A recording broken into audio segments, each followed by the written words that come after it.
The average American uses over 100 single rolls each year, and if that statistic is taken into account, it more than well explains the revenue generated by the industry worldwide, a jaw-dropping $100 billion. So how do they make toilet paper? The process starts with collecting wood, which is done by a specialized machine called a harvester. A timber harvester machine weighs 18 tons and is pretty much an all-rounder when it comes to collecting wood in the forest. It can fall trees, deing them, and then saw up the trunks. Its efficiency is also something to watch for, as all this takes a typical harvester less than a minute to do. It's important to note that the type of wood that's cut down for toilet paper is bad wood. Trunks, which are crooked or wrong, the good sort of wood, would be wasted on toilet paper and is used for furniture. Instead, thousands of tree trunks cut up by the harvester end up at a site where the wood is ready to be turned into pulp, the raw material for paper and toilet paper as well. But before the wood can be turned into pulp, it must be converted into chips. First, the machine used for this is called a wood chipper and bored and fed into a shaft at the end of which giant drums awaited. These drums debark the wood, a process that removes the tree's outer layer while leaving as much wood on.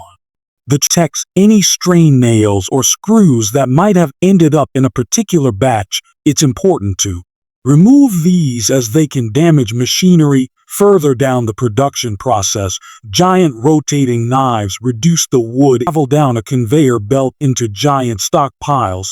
The wood chips are composed of fine fibers that need to be further broken down to convert it into toilet paper.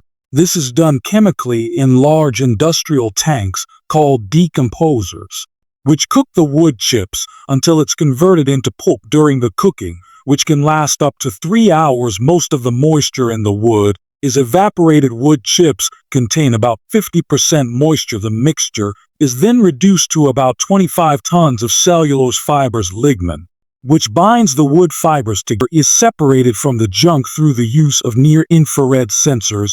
As soon as the sensors detect a piece of cardboard or junk, a blast of air sends it off the conveyor belt. This is surprised to know that such a hectic process is still more environmentally friendly than using wood for pulp. The washing machine breaks down the recycled paper into pulp, which then passes through a sigh. The sea eliminates tension. Comes fine cleaning. Fine cleaning uses centrifugation to throw heavy waste particles, such as sand or splinters, toward the outer walls, where they sink to the bottom. Finally, the pulp is deemed. By washing it with soap, this makes the color particles in the ink attach themselves to the foam, which is then skimmed off. The washing process produces a pulp that has a sludge-like appearance. To make this sludge more suited for paper production, it is treated with bleach and diluted with a lot of water. Now that the factory has its hands on pulp produced both through wood and through recyclers, on top, the water removal process is facilitated by vacuum boxes and other drainage elements which help control the consistency of the pulp and the thickness of the paper. The wet paper sheet is then passed through a series of press rolls. These rolls squeeze out more water, increasing the density of the paper. The press sheet is now called wet web and contains a significant amount of water. The wet web is guided through a series of heated rollers or a drying section to remove the remaining water. The heat evaporates the water from the wet web, leaving a continuous dry paper sheet. The paper sheet is still somewhat incomplete in the sense that it has creases on it.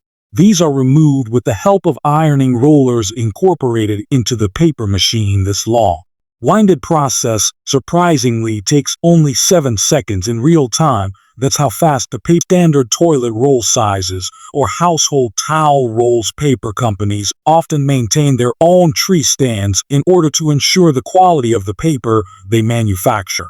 The chemicals used in the pulping process are also carefully tested, and monitored temperatures at which a slurry is cooked is ensured too by checking gauges. Machinery and processes. Completed paper may be tested for a variety of qualities, including stretch, opacity, moisture content, smoothness, and color. Another commodity that is simplified hygiene is toothpaste. You'd be surprised to know that it's been around for quite a while, and here's how it's made.